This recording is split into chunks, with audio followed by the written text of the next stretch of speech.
preparing a side of baby back ribs, and we found some new rub we're going to try on it. Get this membrane off of here.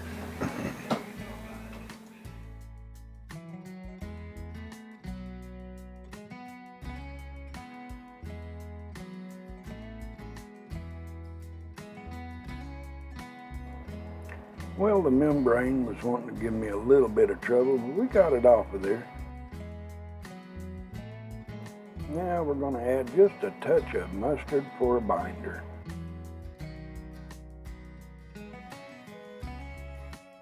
Rub that all about and around, and then we'll start putting this seasoning on there.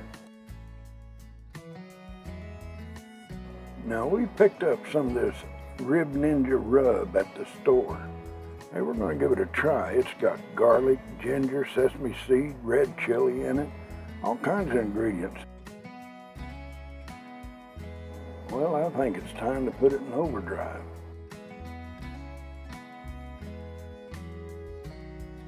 Now I found patting it in does a better job than rubbing it, because when you rub it, it rubs it all off of there to me.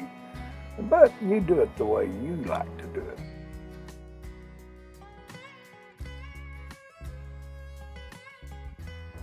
Now this seasoning smells terrific.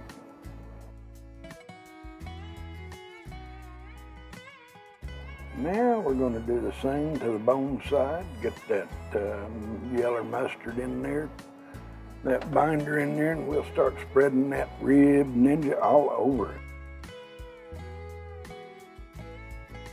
Matter of fact, let's put it in overdrive here too.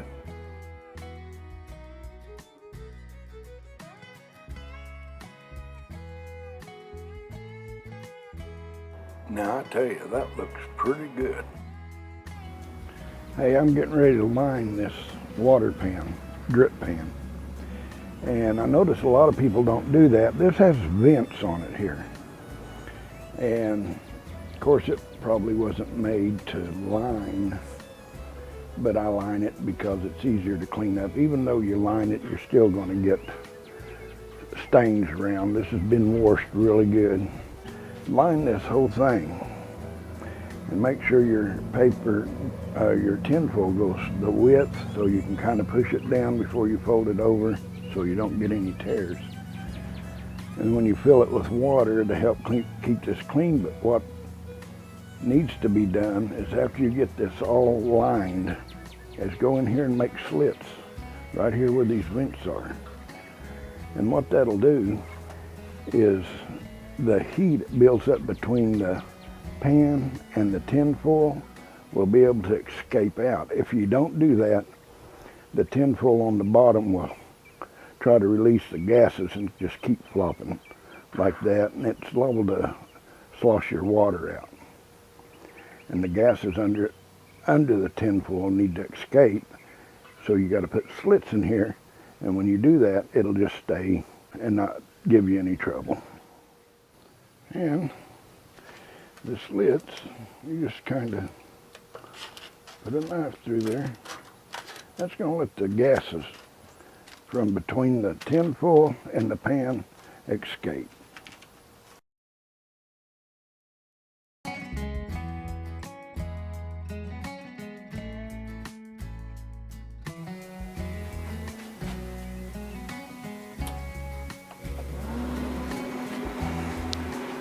don't know if you can see that. It says 85. That's what the temperature, or 95.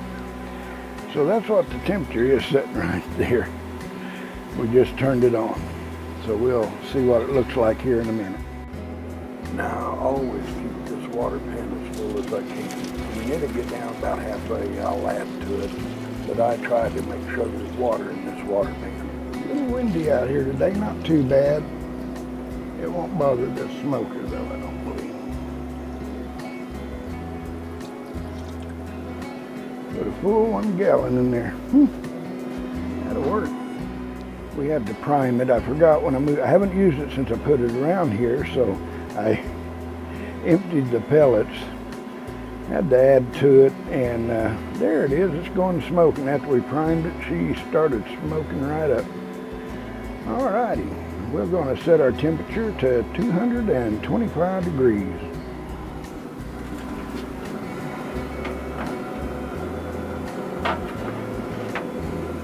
And now on that rack, we quartered some potatoes. And while this is cooking, the ribs are cooking, these are going to stay in there and just steam and get just right.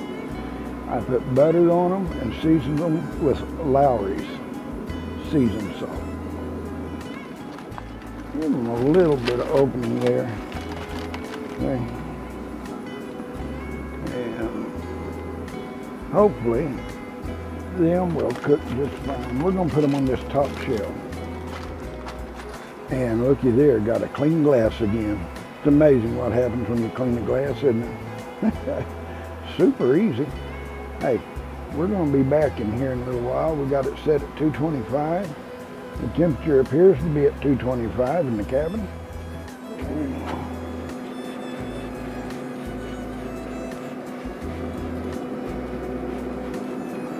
They're looking pretty good. Temperature running about 230, actually 225. On these, as the temperature rises, it'll go over just a little bit.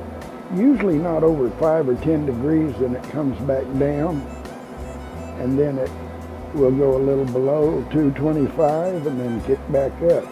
So it keeps it pretty well accurate. Yeah, I think those are looking pretty good. That butter in there. I believe that is going to be fantastic. Get them all closed back up in there real good. Set that back. Now we're going to spritz this a little more.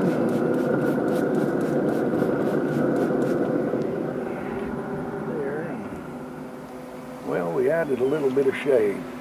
Since this is facing the west, as the sun goes down, it starts getting the sun up under here, starts getting a little hot in that evening.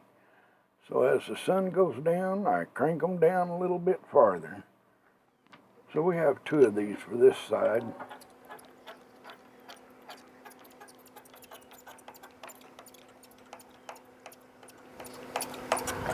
Roll it up.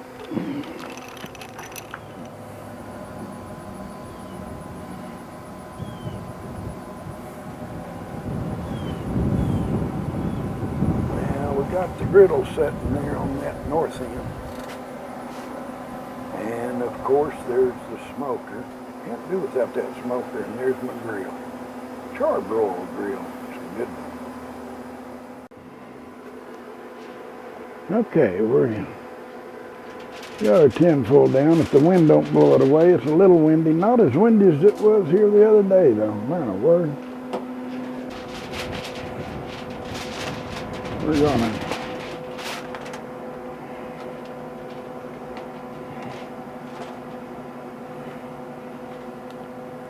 now I usually use St. Louis style ribs, but these are baby backs.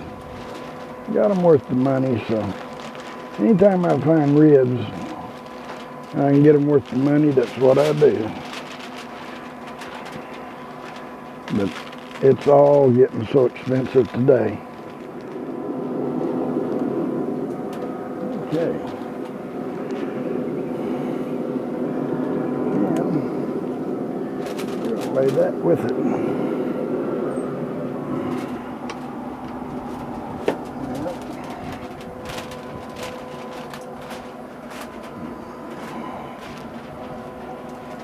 Now we're going to put a little butter down here.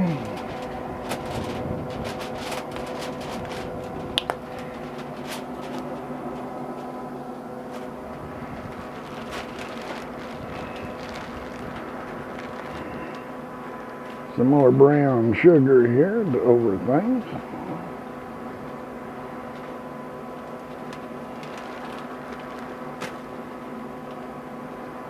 We're going to bring that over.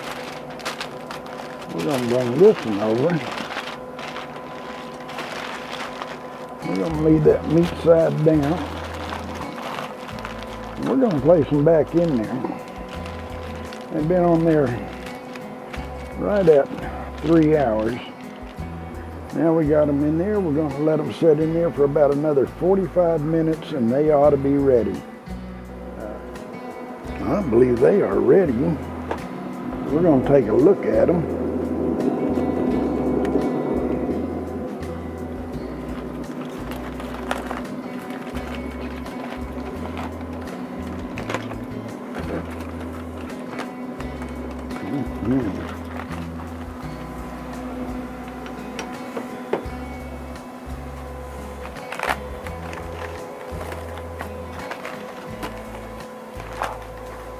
Oh yeah. I'm gonna open them up. Oh yeah. They look really good. Let's see if we can. Oh yeah. Let's see, let's go. This round.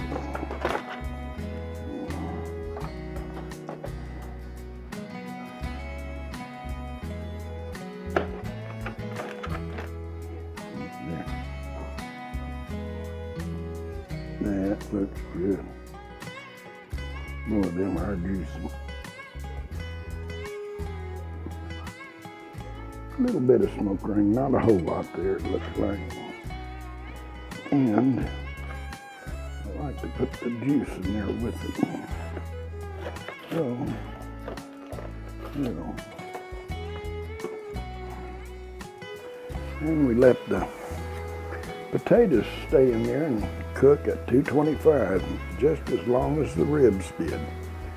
Right at 4 hours in there, and man, these potatoes are good. Sprinkle a little more Lowry's on here. And I think that'll be good. Hey, it's time to eat. There's the potatoes. They have cooked just as long as the ribs did. Just quartered them, put them in the tin foil with a little butter and a little seasoning from Lowry's. And we just left them in there. I did at one point spray a little olive oil, seasoned them a little bit more, and then left them in there to finish up just like the ribs. And here are the ribs. They turned out fantastic. They're gonna be good. If you like the video, give it a thumbs up. And if you haven't subscribed, I hope you consider subscribing. Hey, we're gonna dive into these ribs. Oh, and look there. The wife made some homemade cheddar cheese biscuits.